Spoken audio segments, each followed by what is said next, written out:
Hey everyone, welcome back to Danvar Tech. Sick of saving Facebook photos one by one? What if I told you there's a way to download all your Facebook photos at once in just a few clicks?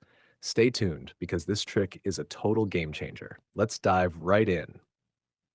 All right, now tap on the three horizontal lines at the top right. Next, hit Settings and Privacy, then go to Settings. From there, tap on Account Center. Scroll down a bit and select your information and permissions.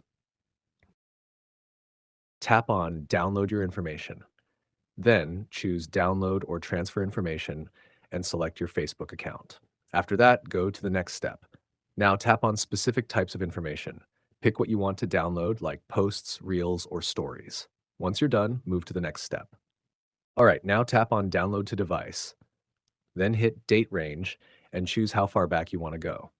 If you want to get all your posts, just select All Time and save it. No need to change the format. If your posts are usually high quality, go ahead and turn on the option to enhance the quality. Once that's done, tap on Create Files. And that's it. Now just wait. If you have a lot of posts, it might take a few hours or even a day. Once it's ready, you'll get a download link in your email. Thanks for watching, and don't forget to like and subscribe.